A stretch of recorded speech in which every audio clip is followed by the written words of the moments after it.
remember some time ago, long ago, when we started business, my wife and I looked for several options, and we cannot find what should we do. I finished university as an engineer in construction, and I was specifically in construction of powerhouses on rivers. And my project was a pretty complicated project to finish school. And I worked 6 months with prayer, and by God's grace, it was a wonderful project. And so I got absolutely good recommendations. More than that, I was among top 2 in the class, in the whole class. And so I was supposed to get a wonderful job. But they would not let me have a job because of Sabbath. And then I found a job on Danube River. But that was dangerous for the government, for the Communist Party, because people would try to escape the country, cross the border over Danube River into former Yugoslavia, and then from there to Austria. And basically they said, you are an Adventist. How do we know that since you work on the border, that you don't try to run away and escape? And so they would not let me have a job because of Sabbath, because it was on the border. And so my wife and I tried, and eventually we said, maybe God has a different plan. And so we prayed. And as we prayed, somebody came after a week of prayer and talked to us and said, when people fight against you, you don't need to fight back. You just need to pray. Because when you follow God's plan, God fights for you. You don't need to fight your enemies. You need to make sure that you are connected to God and follow His plan. If you are outside of His plan, you may need to stress. But if you are within His plan, even if you get in difficult places, God will make a path before your feet. If you follow God's plan, even if you are in narrow places, God will make a path for you. And that's pretty powerful message. In fact, they said to me, if you follow God's plan, even the greatest enemy will be defeated without you fighting, without you stressing, without you going to war. God will go to war before you, ahead of you. You will not even have to stress. God will fight for you. And so, saying that, my wife and I prayed, and we said, nothing happens by chance. If God didn't want us to have this problem, God would not have allowed it. He would have said, enough, and Satan would have no power. But if God allowed it, maybe God has a different plan. God is going to close this door, but He would always, when He closes a door, He would open another door. People go through challenges, and people stress, and people try to solve them, instead of stopping for a second and saying, what if God allowed it? Like Jacob, he would fight his father-in-law, and he would get methods how to put this and those in the water so the ship would come this or that color, and he would find ways to deal with different situations, like his brother coming with an army. But what if God allowed it? What if God wants you to learn a lesson that you must learn? And the more you fight, the more you postpone, the more you don't learn the lesson. And we find ways to solve the problems instead of finding ways to learn the lessons. And so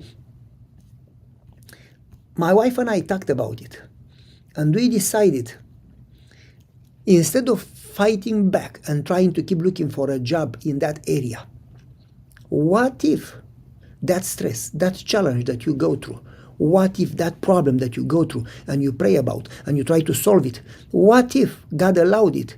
Because He has a different plan. So we said, you know what? Let's look for God's plan. So we prayed for a week.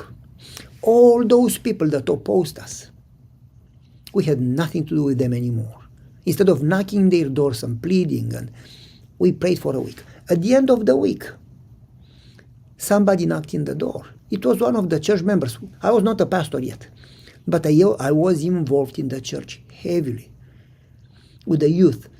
as an elder with the choir, doing mission trips, organizing campouts, Bible studies, and so on. And so somebody knocked in the door, a good friend from the church.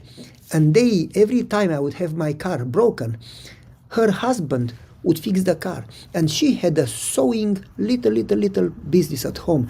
She was a tailor. And as she knocked in the door, she said, Pavel, I thought a lot. You try to get a job, but you know, there is a shortage of clothing in Romania right now. Why don't you do this?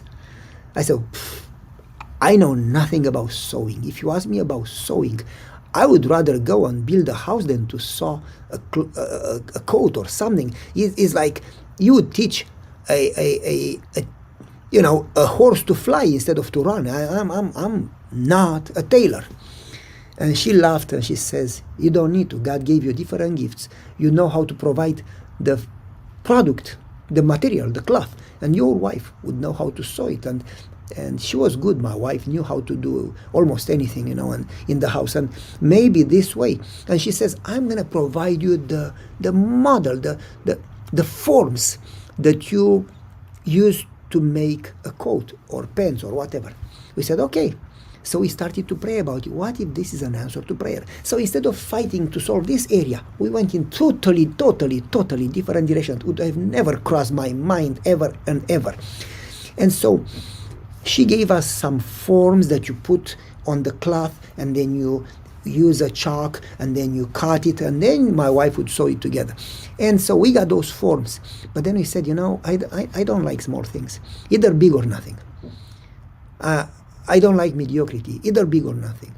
And so why don't we start a big factory? And we prayed about it.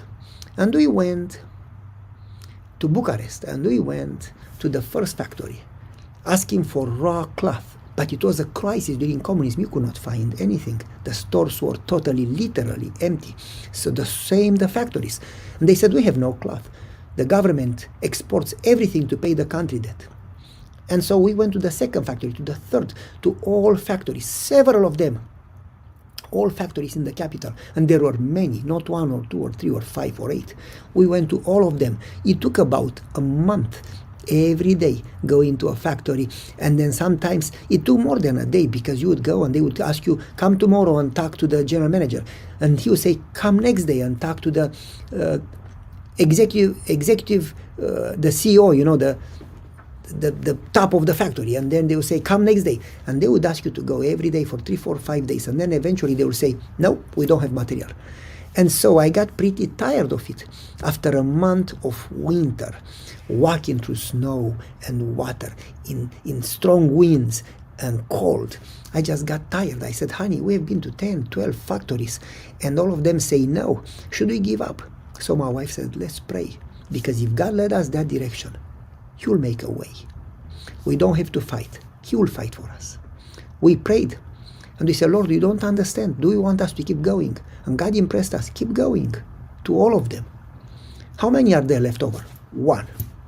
It's very strange. God never answers in the beginning. He always answers in the last moment. I don't know why. But that's the way He does. And so we said, okay, let's go to the last one. We went to the last one. Very interesting.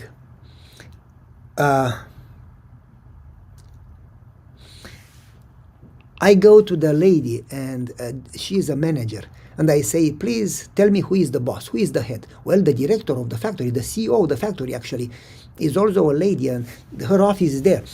But you cannot talk to her. You need to talk to a manager and then the general manager. And I said, no, I'm gonna go straight to the lady. But you cannot. I said, yes, watch me.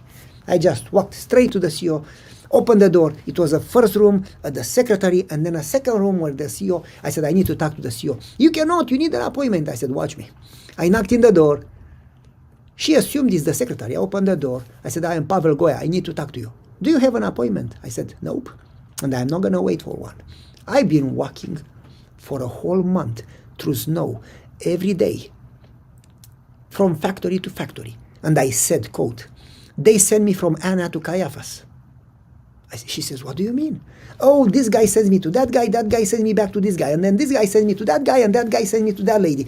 And it takes them a week to say no. Just say no from the beginning so I don't lose my time. And I was so frustrated, and I talked so fast that I don't ever do that. But when I am frustrated, I do it once in a while. I use the southern accent. I've been to schools and I never used any accent. I talked a pure Romanian. But in that time, frustrated, I just used a southern accent. And the lady says, "You are from South." The CEO, I said, "And what?" She says, "You are from South." I said, "Yes, and what?" She says, "I am from South." I said, "Well, good for you." I said, "All the good people come from South." She started to laugh.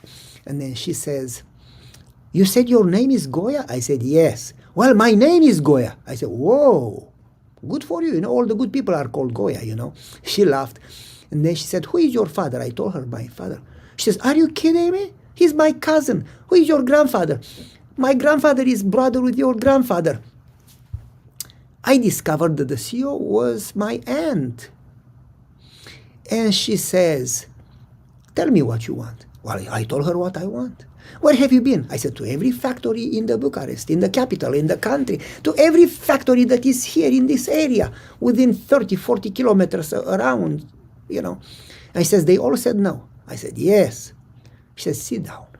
She took the telephone. She called the prime minister of the country. She says, "He is my boyfriend for the last 2 years." And she said, "You want to see me tonight, don't you?" "Yes." "You will not see me tonight unless you help my nephew. If you don't help him, don't call me again. Bye." He called back right away, the prime minister. "Honey, tell me what you want." "I just told you. I gave a car and the driver. My nephew comes to your door at the government. Open the door. Treat him as you treat me. And then you can call me back. Bye." Well, I got there. He put me in a car from the government. I will never forget. 1 Bucharest 104. And then he came with me. He had the driver. And he took 3 18-wheelers behind them from the government. And he went to the first factory. And he said, "This guy came to you and you did not serve him. And he is my nephew." He said, "I was not his nephew. He is my nephew." And in a communist country, there is a lot of power and many times corruption, the abuse of power and so on. He didn't say, "Oh, please." He said, "You give him what he needs. If not, you lose your freedom." Then he went to the second factory. And they said, "But we don't have any cloth." "Yes, you do, for Belgium, for export. You give it to him, the best of the best." He went to the third. "But we have it for Denmark." "You give it to him." "But we have it for Holland." "You give it to him." From factory to factory, all of them for the whole month. He didn't escape one, all of them. He filled 3 18-wheelers with the best of the best export quality material. Then he said, "Are you happy?" Then he called my aunt. Now he got everything he wants, more than he can use. "Are you okay?" He provided the cloth, he provided the 18-wheelers, he provided everything. I did pay for the material. But right now I had an open door to all factories in Bucharest because I was the nephew of the prime minister. I called my wife. She got tired after that day and she says, "You'll go to alone today." I called my wife. I said, "Honey, this is what happened." And she said to me, "When you follow God's plan, you don't need to fight. God will fight for you and he will open the door." After a whole month, we finally had the cloth. We went home and we started a little sewing factory. Within another 6 months, we are selling all over the country and in many, many places in Europe. I'm not going to go through the story. I remember another story that is similar. When I wanted to start the factory, I wanted to have stores to open the final product, the clothing. And I would need approval from the communist government. And the guy that was in charge with the county, I went to him. I said, "You are an Adventist. I am not going to let you open the factory." I said, "Why?" "Because you are an Adventist." But I had all the papers in order. I have everything. Doesn't matter. I passed all the inspections. Doesn't matter. I did everything to the letter of the law. Doesn't matter. You are an Adventist. You give up your church and your religion, and then I let you start a business. I went to him again and again. My wife says, "Didn't you learn the lesson? Let's pray. You don't need to fight for yourself. If God fights for you, you don't have to stress." That guy, within a few weeks, lost his job. After the revolution, he came to my door asking for a job. He says, "Nobody wants to hire me. They hate me because I was a communist." My wife and I talked and we gave him a job. You don't need to fight your enemy. You need to connect to your God. Therefore, let's talk a little about this subject. Let's talk a little about this basically subject that we call give me 1 second. The battle belongs to the Lord. The battle belongs to the Lord. So many times we think we are okay, but we are in constant battle every day for big things, for spiritual things, for small things, for regular things, for daily things, for physical things, for emotional things, for social things. We are in constant war. We are in war within our families. We are in war at job, at school. We are in war in the churches sometimes, unfortunately. Oh, this elder, look what he did, what he said. We are in war within ourselves. Not to mention the spiritual war, that we don't fight the flesh and the blood, but the spiritual hosts of darkness in heavenly places. We are in war. And we don't know what to do. And we don't know if we are okay. And we don't know how to get victory over the daily small things or over the big things. It is essential that at all areas, in all levels, in everything in our life, it is essential to understand that the battle belongs to the Lord. And you may say, but what is my part? You will learn what is your part. When you take things in your hands, you will regret. But when you follow God's plan, you will get victory, peace, joy. And you, God, would help you grow and pass that step. I want to pick an example from the Bible. Think about this. Moses was the leader. Moses was the greatest man in Israel. He was a man of God. He walked with God. He talked to God face to face. He delivered Israel from, after 430 years of slavery, well, it was not all slavery, but the last years were pretty difficult. After 430 years of being in a foreign country, he delivered Israel. It was God that did it, but through Moses. People had great respect for Moses. Moses dies, and people have no more leader. And Joshua is called to be the next one. That's a lot of big shoes to walk in. To walk in Moses' shoes is not a small challenge. And so Joshua, he says in Patriarchs and Prophets, page 482, with great anxiety and humility and self-distrust became the next leader. Joshua, in humility, with anxiety, with fear, he knew that he cannot be like Moses, that he doesn't have the wisdom to lead Israel or the power to give them victory, that Israel is rebellious and stubborn, that the task ahead, it's impossible. How do you get victory over a land that is extremely powerful when you have a hand of people, elderly and children, and they have no weapons and they have no training and they are tired and they have no homes? And how do you do that against a nation with great walls and great armies and giants? From a human perspective, it was impossible. He was in a crisis that he could not see the light at the end of the tunnel. He was in a crisis that from a human perspective there was not one way. But when you don't have a way, God has 10,000 ways that you know nothing of. God can say and it happens. God can work in ways that you don't even think about. Totally different from what you pray. You say, Lord, solve this problem this way, because you don't even ask God to help us, but we tell him how to do it. It's like he doesn't know how to do it. And we tell him when to do it. We give him the details and the methods instead of letting God be God. He has different ways that you don't even think about. So God shows up to Joshua when he prays and he says, Lord, I don't know what to do. And God says, be courageous in Joshua chapter 1 verse 8. For I will be with you. What a promise. This is the essence. Make sure that God is with you and that you are with God. I will go with you.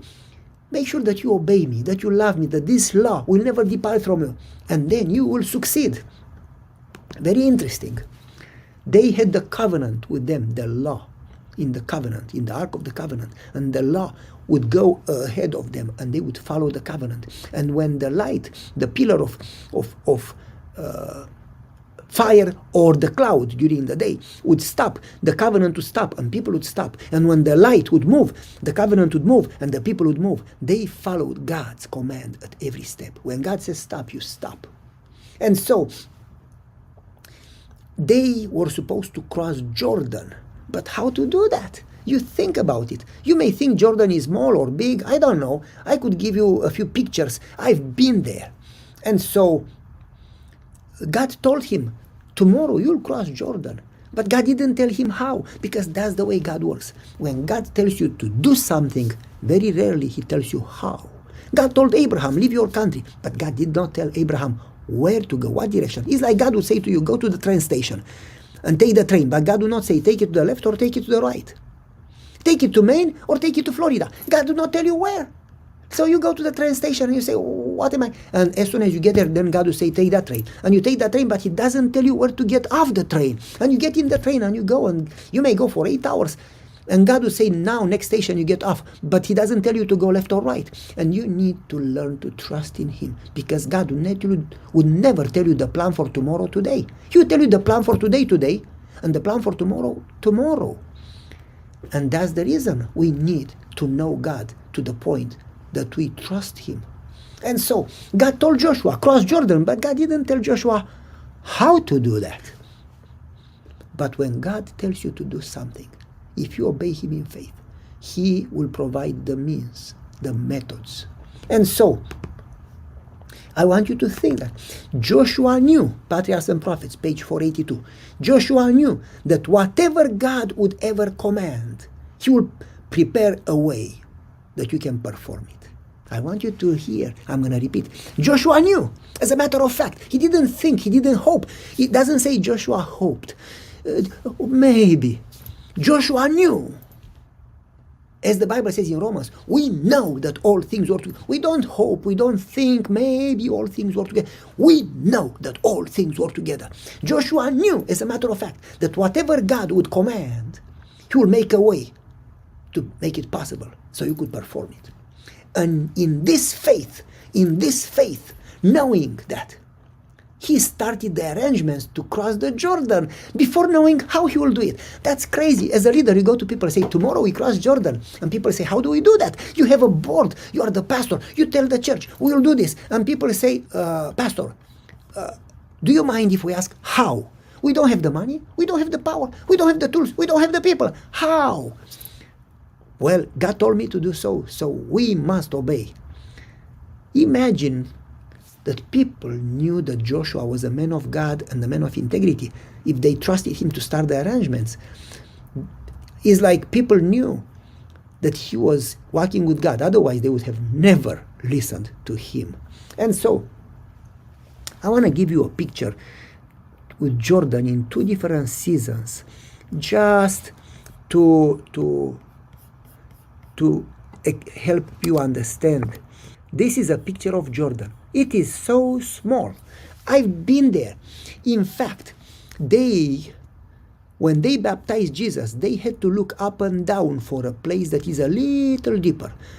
I've been there a few times, and I've been to the place where they think Jesus was baptized, because that's the single place where they used to do baptisms. History confirms that. Why? Because the single place where the water is kind of maybe 3 feet, I don't know. It's like a little above my belt. And so you would have to bend your knees and then rely on the hands of the pastor all the way, because the water is very small. And so should be no challenge to cross Jordan. Nevertheless, twice a year, in the rainy season, in April and in October, when the rain comes heavily and the snow comes on the mountains and the snow starts melting and the water comes in the valley, the water comes so big. That's the reason the man who built his house not on the rock but on sand. In Greek, doesn't say on sand, it says potamos. That means dry river bed. Basically, during the year, there is no water. It's drought, and the river dries totally. And that's the best place to put the house, because you have all the materials there. You have the rocks, you have the sand, and you have the trees that the water brought. You don't have to go to the forest and cut them all the way in the mountains. So people put the house right there. But in the rainy season, when the water comes, it doesn't just damage the house, it doesn't get just some water in the house. When big trees come, taken by the torrent from the mountains and hit the house, it takes the house all together like it was never there. And so, when the rainy season comes twice a year, I'm going to show you how the river looks like. It is, they say, this is it. It is, they say, going left and right, sometimes, up to a mile wide. Up to 1 mile wide. Moreover, they say the speed of the water coming from the mountains is so great that you cannot stand and walk through the water. It would take you. The current is so fast that it would take you. They say you cannot swim. You would start at this end and end 3-4 miles down the river because the current would take you down. And the trees that come and the trunks they would kill you. So basically they say during the rainy season, it's impossible to cross Jordan. It was during the rainy season that God asked him to cross Jordan. Very interesting. When God would ask you to do something, he never asked you to do something simple. In fact, he would ask you to do something impossible. If it's something simple, that's your brain. God didn't ask Noah to build a little cart. He asked him to build an ark. That was crazy, big, impossible. God didn't ask Moses to cut a tree. God asked Moses to deliver Israel from the hand of Pharaoh. And Moses didn't have an army, or power, or money, or weapons. When God would ask you to do something, it seems impossible. But God, when you follow his plan, he would fight for you, and he will provide the way above your imagination, above your human knowledge, understanding, power. And so, God asked Joshua, tomorrow you cross Jordan, prepare. And so, Joshua acted in faith, knowing that humanly he cannot do it. But a miracle would happen because God will provide a way. And so, we need to remember, they are never to go alone. Like Jesus says in John 15, remain in me, abide in me. Without me you can do nothing. We have a tendency to forget that.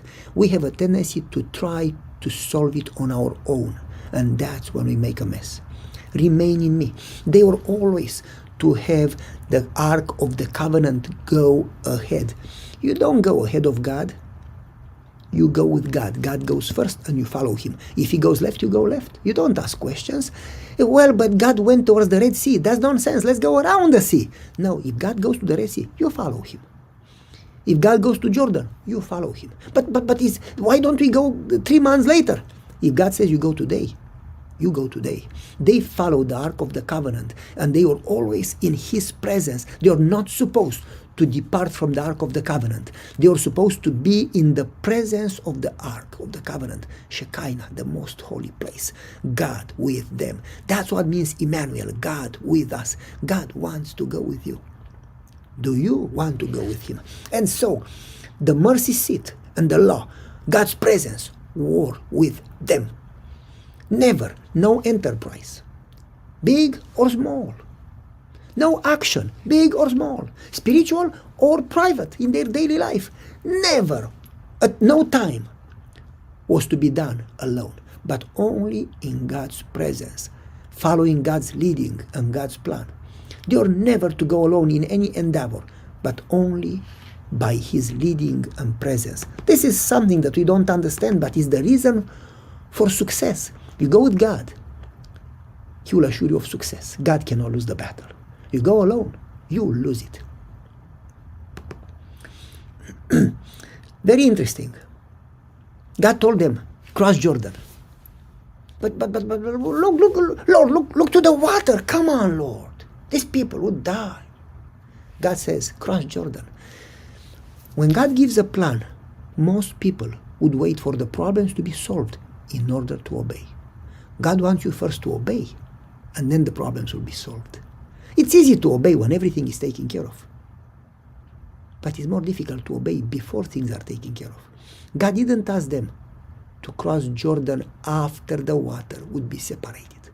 They had to step into the water. When they put their feet in the water, then the waters separated. So many times I talk to people and they say, Pastor, I would do this, but there are so many challenges. God will never remove challenges for you to obey. You need to obey in faith. And so, this is a great parallel with the Red Sea experience. And this experience with Jordan assured people remembered how God has split the Red Sea. This experience, how God split Jordan, assured people that as God has been with Moses, God is also with Joshua. As God has led them in the past, God is leading them in the present. When they stepped into the water, when they dipped their feet into the water, then suddenly the tide from above stopped and the tide from below flowed on, and the riverbed was laid bare. And so, I want you to think about the sentence, the command that God gave them. God said in Joshua 3, consecrate yourselves, for tomorrow God will do wonders among you. Consecrate yourselves. So tomorrow God could do wonders for you. God cannot go ahead of you. God cannot fight for you. God cannot work for you before you consecrate yourself. What was the job to consecrate? What were they supposed to do? Well, they were supposed to do three things. Number one, to wash themselves. They could not go in God's presence dirty. Physically, they had to wash themselves and make the best clothing when they would go in God's presence. Number two, they had to solve the problems with one another. If you have a problem with your neighbor, excuse me, you're supposed to go to each other and solve the problem. Don't bring your gift to the altar. Leave it wherever it is. Go to your neighbor, solve the problem, and then bring your gift to the altar. You're supposed to solve the problems with one another. But number three, you're supposed to solve the problems with God. You're supposed to confess any sins. Anything that was between them and God, you're supposed to confess and say, Lord, I am sorry, forgive me. As soon as they would confess, they would be forgiven. God could not go ahead of them before. It's not that they became holy. No. They had problems after that too. But they did their best. They went before God and they asked for forgiveness. But there was one more thing that you're supposed to do. They were supposed to be circumcised. That's not a good idea when you are in the war. All men were supposed to be circumcised. Imagine, they had no anesthesia. Imagine that they were in pain for about, average, history says, a week. All the men of war were in terrible pain, handicapped for a week. They could do nothing for a week. That's when you become vulnerable. You cross Jordan and you are on enemy territory and you circumcise all the army. That's the poorest ever strategy that you can do during the war. Basically, they were the easiest target. They could have said, Lord, I have a little strength, not enough to gain victory. But by doing this, I have no strength, Lord. By doing this, I have no power whatsoever. I am fully exposed. This is suicide. Why would God ask them to do that? Not only as a sign that they consecrate themselves to God, not for themselves, but to God, but also to teach them a lesson. Victory doesn't come from you. Zero, not even 1%. It's not your wisdom. It's not your planning. It's not your power. Victory comes from God alone, so you can take no credit for it. Strategically was the worst possible idea. If you had a board meeting, or if you were in the army and you had a meeting with the officers, everybody would think that you lost your brain. And so, consecrate yourselves. At Gilgal, they all got circumcised. That's on enemy territory.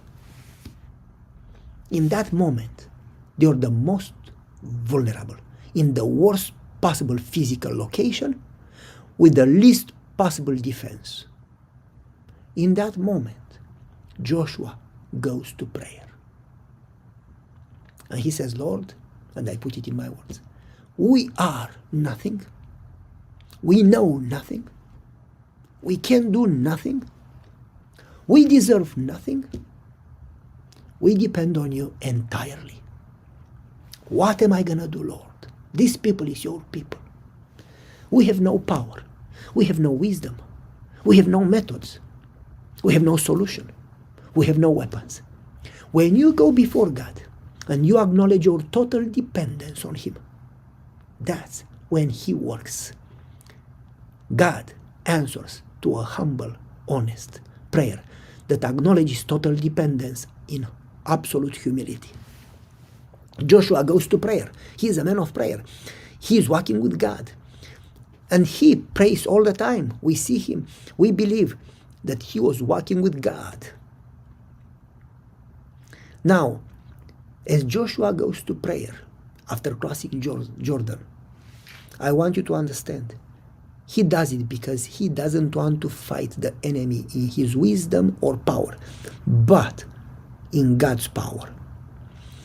This is what I want you to understand. Joshua doesn't panic in crisis. Joshua prays all the time. People who pray all the time, they don't need to panic in crisis because they are with God. And so, as we move on, as he goes to prayer, we read the Bible verse. It says there in Joshua chapter 5, a stranger came. And Joshua jumped from prayer and says, "Are you with us or with our enemies? Are you with us or against us?" And the stranger says, "Neither, but I am the commander of the army of the Lord." Wow. And Joshua fell down to the ground in reverence and asked, "What do you want me to do?" What it says there, what message does the Lord have for his servant? And then the commander of the army of the Lord replied, "Very nice. Take the army, do 1 week training, tell them not to be afraid." He doesn't say that. He says, "Take your shoes off because this is holy ground." Well, hold on a second, Lord. We are on the enemy territory. We are in the worst crisis. We are circumcised. None of us can fight. The men are in their tents crying, weak. They cannot even move in pain. And you tell me to take my shoes? You don't tell me, "I'm going to give you an army. I'm going to defend you. Go to the left, go to the right, do this and do that." You say, "Take your shoes." What's the connection between the fight that I am in, the crisis that I am in, and the shoes? We'll see. The way God wins the battle is totally different from the way people win the battle. Take your shoes off. Wow. And Joshua did so. So Joshua goes to a secluded place to pray, to seek the Lord, to seek God's presence, to seek God's leading, to seek God's plan. It seems to me that it's easy to fight the fight. But Joshua doesn't choose to fight the crisis, but he chooses to pray the fight. We know the end of the story. Joshua didn't. It's easy for us to read the story. It was not easy for him to be in the story. He had no army, no weapons. He had children, he had elderly, no trained people. Those that were good for were circumcised. If you were there, how would you feel about it? "Lord, I am in need. I depend on you entirely right now. We are totally handicapped." And the Lord said, "Oh, I have a solution. Take your shoes off." When God talks to you, things don't seem to be connected. It's like, "Lord Jacob, would you please bless me? What is your name?" What's the connection? God doesn't seem to understand us. He doesn't seem to care. Or we don't understand God. And so, I want you to understand, the way you fight the fight is not by fighting the fight, but by seeking God's presence. The way you fight the fight is not getting involved in the war, but seeking God's presence. It may seem that it has nothing to do with the war, but that's the way Joshua fought. Instead of preparing the people for the war, he went to prayer to seek God, to make sure that God is with us. Because if God is with us, we don't have to stress. And so, you need to seek God's presence instead of seeking a strategy. I want you to get a little picture of Jericho. Jericho, the name Jericho, is translated as the city of palm trees. Although Jericho comes from a different name, Yarech, that is the name of the goddess moon, because they worshipped the moon. Jericho was about 10 acres size. 10 acres is not big. Nevertheless, Jericho was surrounded by great walls. Jericho was the key for the whole country, was the strongest, most fortified, biggest army city in the country. Jericho was the key to the whole country. It was a formidable obstacle to Israel's success. Nobody could get to the country before they would go through Jericho, and nobody could go through Jericho. It was absolutely impenetrable. It was absolutely impossible to get victory. Jericho is located 825 feet below the sea level. Basically, you can fly an F-16 fighter plane under the sea level when you fly in Jericho, because Jericho is 825 feet below the sea level. Strategically located in one of the best places, fortified, a great center of commerce, great city in the country, key to the whole country, rich, extremely powerful army, extreme weapons, extreme walls. It was close to impossible to defeat Jericho. Jericho had gigantic walls that were about 12 to 14 feet tall, about 8 to 10 feet thick, made of stone. I've been there, I've seen the ruins, the foundation of the walls. It would impress anybody. Stone, wood, stone, steel, stone, wood, stone. Basically, the walls were so thick that you could have roughly 3 chariots parallel at the top of the wall, driving on the wall. They were so thick that people had homes inside the walls. At the upper part of the walls, there were holes in the walls that were V-shaped. Outside, very small. Inside, very large. And people, archers with arrows, were there. Basically, you could not aim at that little hole. That would only one arrow would have room to get through that hole. But they could aim at you, a rain of arrows. If I share the screen, just to give you a picture of something that would be similar to that. This is something similar, and you see those holes in the wall, that's where they would throw arrows, and then above they would throw hot tar over people, and they would throw rocks, and they had weapons that would throw rocks far away, and they would throw rocks that were surrounded, wrapped in tar and with fire. It was difficult. Remember, God asked them to walk around the walls. That's crazy, that's suicide. You walk around the walls, you are a exposed target to the arrows and to the rocks and to the weapons and to the attack of the enemy from the walls. Joshua is responsible for whole Israel. Joshua, any mistake that he does, people would pay with their lives, family would be without fathers. And so he realized he's not able, and instead of fighting the war, he started to seek God's presence. He doesn't pray only in need. He prays all the time. He needs God's presence. When you realize your dependence on God and you see God's presence, God comes. Now listen, Joshua says to the stranger, "Are you with us or against us?" And God says, "Neither." Very interesting that in all we do, we want people to be with us or against us. Pastor, are you with me or to the other one? Are you with the Republicans or the Democrats? Are you with the pastor or with me? Are you with, when they are in divorce, with my wife or with me? People always want the others to take sides. They don't understand that there is no sides when you are with God. God brings unity. Satan brings division. Jesus prayed for their unity. They don't realize that basically God came there for a different reason. Instead of you asking God, "Are you with me?" you should ask yourself, "Am I with God?" People want God to be on their side instead of wanting themselves to be on God's side. Anyway, so the stranger says, "Neither. I'm not with you, and I'm not against you. I'm God. I want you to be with me. So God says, take your shoes off.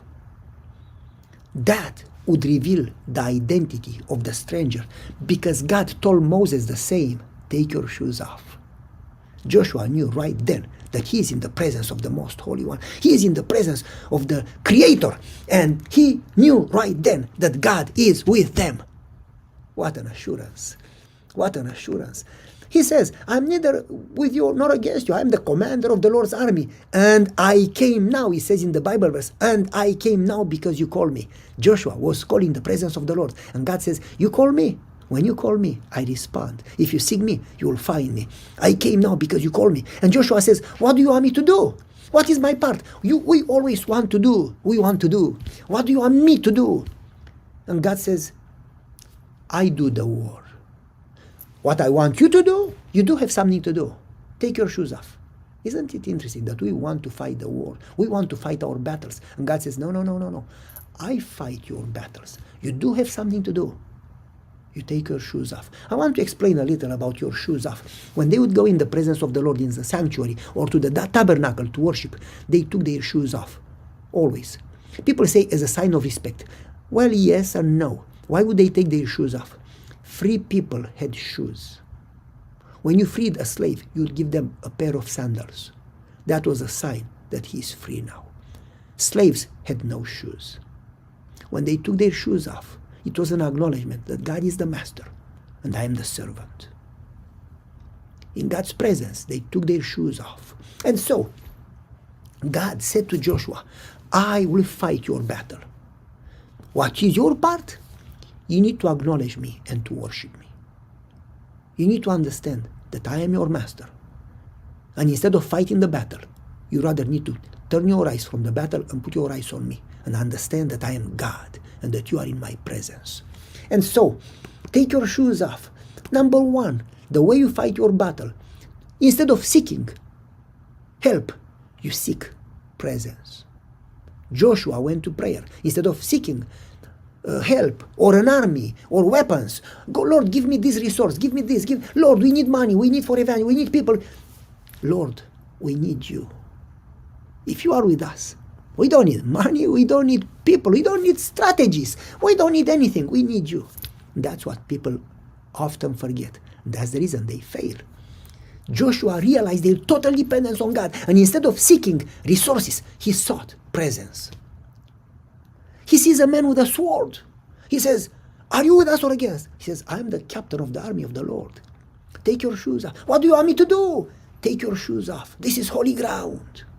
Basically, God says, don't focus on the battle. Focus on God. Don't look for solutions. Look for God. Worship God in the midst of your battle. Worship God in the midst of your crisis. Apparently, there is no connection between shoes and battle, but there is a profound connection. Worship God in the middle of your crisis. Take your eyes off the crisis. Put your eyes on God. And instead of fighting the battle and being frustrated and anxious and stressed, worship God. Because God allowed it. Nothing happens unless God allows it. All things work together. If God allowed it, it is more important for you to be with God than to fight the battle. Focus on God. That's number one. That's priority. That's vital. And so, take your shoes off, basically. Let me read a quotation from Patriarchs and Prophets, page 489. No assault was to be made. They didn't have to fight. You don't have to fight. When you fight, you bring it upon yourself. They were simply, says the paragraph, to walk around the city, having the Ark of the Covenant of God with them and blowing the trumpets. That was the key. You don't have to fight, but you need to have God with you. You need to make sure that God is with you. They are not to conquer by their own skill, power, or wisdom. You are not to conquer the enemy by your own skill, or power, or wisdom, or strategy, or fight. They are not to conquer by their own skill, or power, or wisdom, but by obedience and faith in God's power. Oh, how many times people get stressed because they don't understand this lesson. Scary, stressed, tired, nonsense. They were not supposed to come with any strategy, any money, any personal, any people, any plans, any weapons, any stress, as a matter of fact. That's the reason he says, not by power, nor by might, but by my spirit, says the Lord. That's the reason he says, in peace and serenity will be your salvation. You don't fight the war by devising a plan and fighting. You fight the war by inviting God's presence. Think about Jacob. When he finally got God's presence, God showed himself to Esau that night in a dream and said, don't touch your brother. God did the fighting. God did the fighting for him. Let's continue. They were supposed to blow the horn. Well, they had two types of horns that they would blow. They had trumpets that were bronze, and they had shofar that were from ram. They used the trumpets to call people. They used the shofar to call God. Every time they would call people to assembly or to war or to a wedding, they would use the trumpets. But every time the Sabbath came, they blew the shofar to call God's presence Friday night. When they were at Sinai, they blew the shofar to call God's presence. God told Joshua, blow the shofar. Basically, after you walk around the wall, you call God's presence. He will take the walls down, not you. And so, the shofar, like Gideon, they were supposed to have in one hand a light and in one hand a trumpet. They were supposed to use the shofar and call God's presence. When God's presence comes, the army of the enemy is defeated. And so, God says, let's go back to the verse. God said, when Joshua said, what do you want me to do? Me? What? I want to do something. I want to do something related to my victory. I want to do something related to my salvation. What is my part? God says, take your shoes off. That meant, remember, even in the midst of your crisis, you are not alone. Remember in your crisis that God is with you. And instead of struggling, worship. To take your shoes off was to worship. Worship doesn't happen only on Sabbath. Worship should happen every day. I've seen people changed after a disease or a divorce, but I rarely see people changed after a sermon. They think that worship happens when they go to church. It is worship, but also worship happens every day. Every time you get in God's presence and you humble yourself, that's worship. Worship should happen every day, from morning to night. We should never separate from God. We should always walk in His presence, walk with Him, and be aware of His presence. And so, that's what God told Joshua. Take your shoes off. Basically, in the midst of your fight, realize that you are in God's presence. And instead of focusing on the fight, make sure that you worship God. The more you worship God, the bigger He is. The bigger He is, the smaller your problem looks like. You have a big problem, that means that you don't keep your eyes on God. You keep your eyes on problem. Because if you keep your eyes on God and worship Him in the midst of your crisis, your problem is going to be so small that it's not even worth looking to it. And so, we are so focused on our crisis and battles that we don't recognize the God in the middle of the battle. We are so focused on the storm around us and our boat sinking that we don't see Jesus in the boat. We don't see Jesus walking in the storm. Because we keep our eyes on the storm instead of worshiping God. Can it be that the very challenge that you have, the very problem that you have, that you think that is working against you, it's your enemy, it's your problem, it's your stress, can it be that is actually God working for you? Jacob thought that he was fighting a stranger without realizing he was fighting God. Can it be that your crisis is not your enemy, is God working for you to grow you, to teach you a lesson, to develop your character, to save you, to use you? Or even if God uses a real fight with your enemy, maybe He uses it to actually give you victory. And He doesn't give you victory the way you want in the time you want. He gives you victory in the last moment the way He wants. Can it be that God allows it to actually give you victory over your enemy? As God told Joshua, the Jericho that you see today, you will not see tomorrow. Tomorrow you'll still be here, but Jericho will be no longer. And you stress. Why do you stress? God wants to give you victory. Stop stressing. When you stress, the message is you don't have a God. Or your God is very small. Or He's not real, it's only a theory. And so, Do you see every trial as working against you, or you see as God giving you an opportunity to experience Him and to grow? Remember, all things work together for the benefit of those who love the Lord. All things. And so, if God is with us, who can be against us? If God fights for us, who can fight against us? You see, God often works for you through the very situation that you see as working against you. God can be using that very situation to show His power and help you experience Him. You will never have a big experience and a big intervention and a big story unless you go through a big crisis. Because for a small crisis, you don't need a lot of power. You don't need a big intervention. For a small crisis, you need a small solution. You want to have a big story, you need to get to a big crisis. People would like to have stories and miracles, but they want to run away from crisis. Every crisis, it's an opportunity to experience God, not to panic. And so, are you focused on your situation to the point that you don't see God that is next to you? And so, going back, as we move on, we are not called to fight the fight. The battle belongs to the Lord. If God is for us, who can be against us? Romans chapter 8. Why do we worry so much? Are we forgetting His promises? He said, you are never alone. If you go through waters, I will be with you. If you go through fire, it's not going to touch you. I've inscribed you on my palms.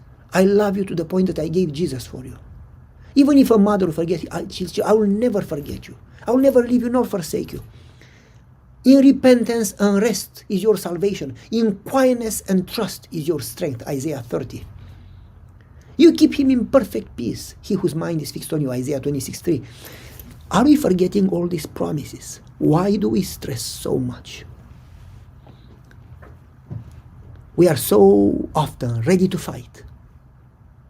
Some people actually fight even before they know what they are fighting against. They fight and then they ask questions. Oh, by the way, who is the enemy? Some people get stressed and they are ready to fight. And they fight left and right, creating life miserable, making life miserable for everybody around them. And they don't even have the information. Moreover, the presence of God. We have great responsibility to show God's presence in our lives. How can we attract others if we stress for anything? We think we need to do this and that to solve our problems. Pagans do that too. We need to learn to trust our God and to stay in His presence. That's our call. And so we will close this presentation right now and continue next time. Let me have a closing prayer. We'll continue the second part next time. Let's pray. Father in heaven, we thank you so much for your love that surpasses human understanding. We thank you that you care not only for our salvation, not only for our spiritual growth, but you care for our everyday life. You care for our bread. You care for our needs. You know our pain. You know our stress. You promise to be with us. You said that we can cast all our needs upon you. And so many times we stress over things that we should trust you more. Please teach us to trust in you. Not that we have nothing to do, but so many times we do what we think we should do. Teach us to do what you say that we should do, in the order you say. Teach us to trust in you. Teach us to never separate from you. We pray in Jesus' name. Amen.